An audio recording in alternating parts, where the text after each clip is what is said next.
kajian ini memerlukan ilmu pengetahuan yang mendalam berkaitan bidang perubatan dan pembedahan. Seramai 6 orang ahli telah berkumpul dan bekerjasama untuk menjayakan kajian mengenai rawatan estetik haram ini. Ahli yang pertama iaitu Muhammad Zahilmi Akmal dari Aitam Pulau Pinang. Ahli yang kedua iaitu Muhammad Amin Zuhilmi dari Taiping Perak. Ahli ketiga berasal dari Lipis Pahang iaitu Muhammad Hazri Al-Hafiz. Ahli keempat ialah Sia San Hong berasal dari Nilai Negeri Sembilan. Ahli kelima yang membantu ialah Nurul Ifah berasal dari Sungai Petani Kedah. Dan ahli yang terakhir menjayakan misi ialah Siti Sarizah dari Sungai Petani Kedah.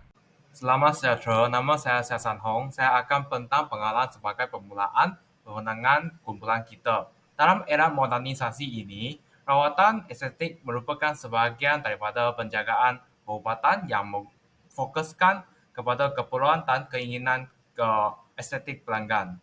Tujuan masyarakat mendapatkan rawatan estetik adalah ingin mengatasi masalah kulit wajah dan mendapatkan kulit yang sempurna. Bidang ini menekankan penambahbaikan penampilan muka, kulit dan barang dengan menggunakan kaedah atau produk yang disokong dari sisi sains. Tetapi juga ada sesetengah pihak yang ingin mengambilkan kesempatan dengan menawarkan rawatan estetik yang secara haram. Rawatan estetik haram pula merujuk kepada rawatan estetik yang tidak berlesen atau melanggar dari sisi undang-undang dengan bahan-bahan kimia yang tidak sah dari tahap ditentu oleh Kementerian Kesihatan Malaysia. Rawatan estetik haram sangat bahaya kerana ia boleh mengancamkan kesihatan dan kecantikan seseorang. Jadi dalam kajian ini, kumpulan kita telah menetapkan 3 objektif kajian, iaitu mengetahui pasti punca masyarakat tempatan melakukan rawatan estetik secara terlarang. Kedua, mengenal pasti jenis rawatan dan bahan-bahan terlarang yang memutarakan serta unsur-unsur yang meragukan sewaktu proses rawatan. Yang ketiga, risiko rawatan estetik tanpa kepakaran dan kelayakan dari Pertubuhan Doktor Estetik Berdaftar Malaysia, PDEBM. Itu sahaja daripada saya. Thank you. Assalamualaikum dan selamat sejahtera. Saya Siti Sarizah akan meneruskan pembentangan kumpulan kami mengenai rawatan estetik haram. Terdapat 3 dapatan kajian berdasarkan objektif kajian. Objektif kajian yang pertama adalah untuk mengenal pasti punca masyarakat tempatan melakukan rawatan estetik haram. Terdapat banyak faktor yang menyumbang kepada masyarakat melakukan rawatan estetik yang terlarang. Antara faktor yang penting ialah ketidakpuasan dengan penampilan diri sendiri dan obses untuk menjadi cantik. Ramai individu yang merasakan diri mereka tidak sempurna dengan penampilan diri mereka. Kebanyakan mereka terdiri daripada mereka yang mengalami kecacatan fizikal seperti di kawasan muka dan juga masalah gigi. Menurut akhbar utusan terbitan 13 Februari 2023, Pegawai Psikologi Kanan Pejabat Pendaftar Universiti Putra Malaysia UPM, Siti Fatimah Abdul Ghani berkata bahawa kebergantungan terhadap rawatan kosmetik sehingga obses ini dapat memberi kesan emosi kepada diri, iaitu menjadikan individu tersebut hilang keyakinan diri dan berasa tidak puas hati selagi apa yang diharapkan tidak berjaya dicapai. Justru untuk mendapatkan kecantikan ideal yang sesuai dengan tahap kecantikan yang diingini, mereka menggunakan rawatan estetik yang melibatkan prosedur yang tidak sah sebagai alternatif, walaupun ianya merupakan rawatan yang bahaya dan boleh mengancam kesihatan. Faktor seterusnya ialah accessibility dan kos rawatan yang murah. Kebanyakan doktor palsu yang menjalankan rawatan estetik secara haram ini menyediakan khidmat rawatan di rumah. Harga yang ditawarkan untuk rawatan estetik ini jauh lebih murah berbanding harga di klinik estetik yang beroperasi secara sah. Menurut pakar perubatan estetik, Dr. Nazilia Tibroni di dalam rencana bernama.com, rawatan estetik yang ditawarkan adalah murah, merupakan perkara yang mustahil. Hal ini kerana rawatan estetik yang sah menggunakan bahan yang berkualiti, prosedur yang dilaksanakan oleh yang berkelayakan dan dijamin selamat. Mereka yang menggelar diri sebagai pakar yang bertauliah ini juga menggunakan teknik rawatan estetik di rumah. Langkah ini akan menarik lebih ramai bakal pelanggan yang tiada masa untuk ke pusat kecantikan. Beberapa kawasan juga mungkin tidak mempunyai akses yang terhadap penyedia rawatan estetik yang sah. Masyarakat di kawasan terpencil atau daerah yang kurang berkembang mungkin tidak memiliki kehadiran pakar yang bertauliah atau klinik yang menawarkan rawatan estetik yang sah. Akibatnya, individu di kawasan-kawasan ini terpaksa mencari rawatan alternatif yang tidak sah. Seterusnya, ketidakpastian dan ketidaktahuan mengenai risiko yang bakal dialami juga menyebabkan masyarakat tempatan untuk melakukan rawatan estetik secara terlarang. Sesetengah masyarakat tidak tahu bahawa mendapatkan rawatan kecantikan dari pakar yang tidak bertauliah merupakan langkah yang tidak selamat. Menurut Kementerian Kesihatan Malaysia (KKM) dalam Akhbar Harian Metro terbitan 19 September 2022, mendapatkan rawatan daripada pakar tidak bertauliah yang menggunakan bahan kimia yang bahaya boleh menyebabkan pendarahan berlebihan, bengkak pada kawasan muka, kerosakan saraf dan boleh mengancam nyawa. Dr. Nazilia dalam rencana bernama.com menyatakan bahawa ramai individu yang telah mendapatkan rawatan filler secara haram telah mengunjungi kliniknya untuk mendapatkan rawatan disebabkan kesan sampingan filler yang teruk. Hal ini kerana bahan yang digunakan untuk suntikan filler di pusat kecantikan dan pakar yang tidak bertauliah adalah meragukan. Antara kesan filler tersebut ialah radang kulit, jangkitan kuman dan bernanah. Assalamualaikum, nama saya Nurul Ifah dan saya akan meneruskan pembentangan dengan objektif kedua. Objektif kedua ialah mengenal pasti jenis rawatan dan bahan-bahan terlarang yang boleh memudaratkan serta unsur-unsur yang meragukan suatu proses rawatan. Antara jenis rawatan yang memudaratkan ialah rawatan filler. Filler digunakan untuk memperbaiki bahagian wajah yang kelihatan kedut atau garis-garis di muka. Filler merupakan suntikan kolagen ke bahagian yang hendak dibaiki. Yang menjadikan rawatan filler ini berbahaya ialah kerana kandungan di dalam kolagen tersebut. Doktor estetik haram kebiasaannya akan menggunakan petrolatum untuk menggantikan asid hyaluronik yang biasanya digunakan oleh doktor-doktor pakar. Hal ini kerana petrolatum lebih murah berbanding asid hyaluronik. Silikon cecair juga boleh mendatangkan tindak balas jangka panjang yang buruk kepada pelanggan. Dan itu ialah rawatan botox. Ia digunakan untuk mengurangkan kedut dan garis pada wajah serta menegangkan kulit yang kedut. Doktor estetik haram dikhawatiri akan menggunakan botulinum toksin yang palsu dan tidak berdaftar. Ini akan mendatangkan kesan kepada kesihatan badan. Seterusnya ialah rawatan bagi memutihkan kulit, iaitu whitening drip. Drip IV ini adalah proses memberikan suntikan cairan untuk memutihkan kulit melalui suntikan intravena. Bahan utama dalam drip IV ini ialah glutathione. Ia digunakan untuk memberi kesan kepada kulit dan mengurangkan produksi melanin. Suntikan vitamin C seperti tranexamic acid boleh merosakkan pembuluh darah. Penggunaan merkuri juga boleh mendatangkan bahaya kepada sistem saraf. Seterusnya ialah pemakaian steroid juga sepatutnya berdasarkan atas arahan doktor. Saja daripada saya, sekian, terima kasih. Rawatan estetik yang dijalankan tanpa kebenaran dan kelayakan daripada Persatuan Doktor Berdaftar Malaysia (PDEBM) boleh mendatangkan pelbagai risiko kepada masyarakat. Antara risiko yang boleh dialami ialah alahan terhadap ubat dan bahan yang digunakan. Alahan yang dialami kebiasaannya terjadi setelah rawatan estetik dilakukan akibat tindak balas antara individu dan bahan yang digunakan. Terdapat beberapa bahan yang digunakan semasa rawatan estetik mengundang alahan kepada sesetengah individu. Rawatan estetik yang dilakukan oleh mereka yang bukan pakar dapat membahayakan pelanggan. Menurut Dr. Nazila dalam rancangan bernama.com, pelanggan mempunyai masalah kulit sensitif dan alahan perlu diberi rawatan awal seperti ubat untuk disapu dan juga dimakan. Hal ini penting untuk memastikan risiko komplikasi selepas rawatan dapat dikurangkan. Kebanyakan daripada doktor tidak bertauliah ini tidak mengambil kira hal berkaitan masalah alahan pelanggan. Ramai di antara mereka lebih mementingkan keuntungan tanpa mempedulikan keadaan pelanggan mereka. Ramai di antara pelanggan terpaksa mendapatkan rawatan lain untuk memulihkan alahan yang mereka alami seperti komplikasi kulit. Oleh itu, amatlah penting untuk mendapatkan rawatan estetik daripada pakar yang berkelayakan dan diiktiraf. Hal ini kerana mereka akan menilai kesesuaian rawatan setelah memastikan segala informasi mengenai kulit, sejarah alahan ataupun sensitiviti pelanggan. Selain itu, rawatan estetik tanpa kepakaran dan kelaikan daripada PDEBM adalah pendarahan berlebihan. Terdapat beberapa jenis rawatan dan prosedur pembedahan estetik seperti pembedahan plastik dan invasif.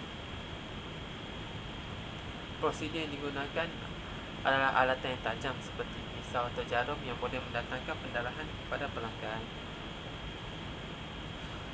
Faktor lain yang menyumbang ke arah pendarahan berlebihan adalah rawatan estetik tahap komplikasi terhadap suatu prosedur, reaksi tubuh badan dan juga teknik pembedahan. Pendarahan yang berlaku secara berlebihan memerlukan rawatan yang segera. Ramai dalam kalangan doktor yang tidak berkelaikan ini tidak mengambil keputusan untuk tidak bertanggungjawab sekiranya berlaku sebarang komplikasi selepas rawatan dijalankan. Assalamualaikum dan salam sejahtera. Saya ingin membincangkan beberapa cadangan dan penambahbaikan dalam rawatan estetik yang mungkin membantu meningkatkan kesedaran dan keselamatan dalam amalan ini. Pertama sekali, kita perlu mengenali dan menganalisis faktor-faktor penerong yang mendorong masyarakat untuk mencari rawatan estetik tanpa mematuhi peraturan yang ditetapkan. Kajian kami menemui beberapa penerong utama termasuk keinginan untuk meningkatkan penampilan, tekanan masyarakat, konsep daya tarikan individu dan kekurangan pemahaman tentang bahaya dan kesan buruk yang terlibat. Untuk mengatasi isu ini, kami mencadangkan melakukan pendidikan literatur yang lebih mendalam, tinjauan komuniti yang berkaitan dan analisis data menyeluruh untuk memahami faktor-faktor ini dengan lebih baik. Dengan pemahaman yang lebih mendalam, kita dapat mengembangkan taktik dan kaedah yang lebih berjaya dalam meningkatkan kesedaran, memberikan pendidikan dan mengatasi motivasi yang mendorong individu untuk mencari prosedur kosmetik yang melanggar undang-undang. Yang kedua, penting untuk mengedarkan maklumat berkaitan risiko kepada masyarakat. Kami mencadangkan kempen pendidikan yang fokus pada kesedaran tentang bahaya dan kesan negatif yang mungkin timbul daripada rawatan estetik yang tidak diluluskan. Melalui brosur, buku kecil, filem pengajaran dan media sosial, kita dapat menyampaikan maklumat ini dengan cara yang jelas, mudah difahami dan menarik perhatian masyarakat. Kami juga mencadangkan kerjasama dengan profesional dalam bidang perubatan estetik, amalan perundangan dan perubatan, serta organisasi kesihatan untuk memberikan maklumat yang tepat dan dipercayai kepada masyarakat.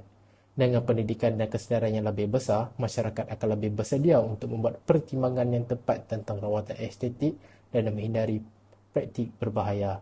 Yang ketiga, pendidikan dan peningkatan kesedaran merupakan langkah penting dalam meningkatkan pengetahuan masyarakat tentang jenis-jenis rawatan estetik yang sah dan bahan-bahan terlarang yang sering digunakan.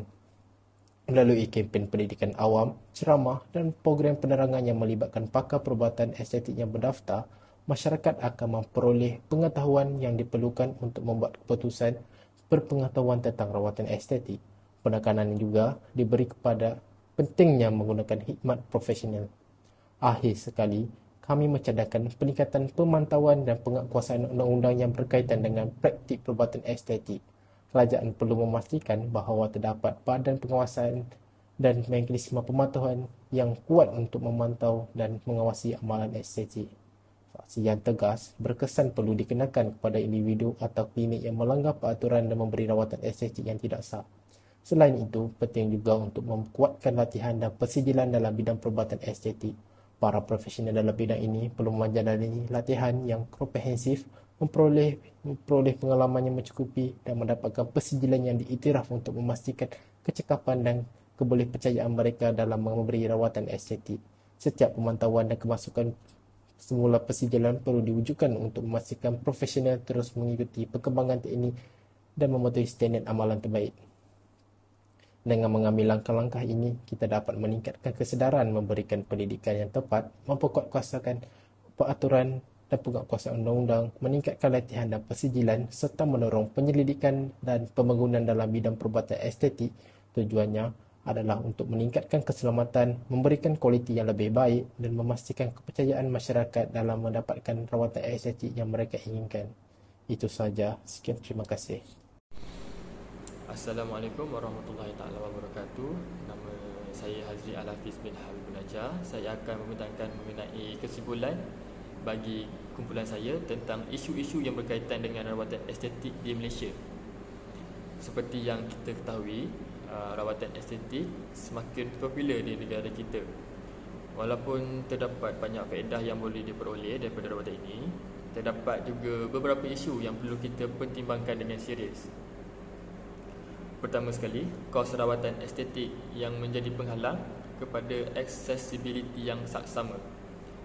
Kos yang tinggi bagi sesetengah prosedur yang lebih rumit ataupun prosedur yang lebih panjang menyebabkan individu tidak mampu untuk mendapatkan rawatan yang diingini.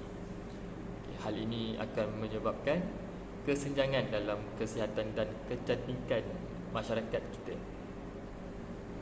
Oleh itu, penting bagi kita untuk mencari penyelesaian yang memastikan rawatan estetik lebih mampu dan boleh diakses oleh semua lapisan masyarakat. Yang kedua ialah masalah keselamatan. Masalah keselamatan dan estetik adalah perkara yang perlu kita ambil kira. Ini kerana beberapa kes yang melibatkan kesan sampingan yang serius ataupun rawatan yang tidak memenuhi piawaian keselamatan yang sewajarnya telah pun dilaporkan. Keadaan ini mungkin berlaku disebabkan oleh kekurangan pemantauan ataupun pematuhan piawaian yang ketat dalam industri. Oleh itu, penting bagi industri rawatan estetik untuk mengutamakan keselamatan pesakit dan memastikan kualiti rawatan yang terjamin. Ketiga, kualiti fasiliti rawatan dan pengamal juga menjadi masalah. Hal ini kerana terdapat banyak pakar rawatan estetik yang berkelayakan dan mahir di Malaysia. Tapi kita juga perlu mengakui bahawa terdapat beberapa pengamal yang tidak mempunyai kepakaran ataupun latihan yang mencukupi. Pemilihan pengamal yang tidak berkelayakan ataupun menggunakan fasiliti yang tidak memenuhi piawaian boleh mengakibatkan kesan yang buruk ataupun hasil yang tidak memuaskan. Oleh itu, penting bagi kita untuk menggalakkan peningkatan kualiti fasiliti dan pengamal dalam industri ini. Yang terakhir, kesedaran awam. Kesedaran awam perlu ditingkatkan. Banyak orang tidak mempunyai pengetahuan yang mencukupi mengenai prosedur estetik, risiko yang berkaitan ataupun pemulihan yang diperlukan. Kesedaran awam yang lebih baik akan membantu individu untuk membuat keputusan yang lebih bermaklumat dan melibatkan diri dalam pilihan rawatan estetik yang betul. Oleh itu, penting bagi kita untuk menjalankan kempen pendidikan awam yang menyediakan maklumat dan objektif dan membantu menghapuskan salah faham mengenai rawatan estetik. Jadi, secara keseluruhannya, kita perlu menangani isu-isu yang berkaitan dengan rawatan estetik di Malaysia dengan serius. Mengekalkan accessibility yang saksama, memastikan keselamatan dan kualiti rawatan, meningkatkan fasiliti dan pengamal dan juga meningkatkan sedaran awam tentang rawatan estetik. Sekian, terima kasih.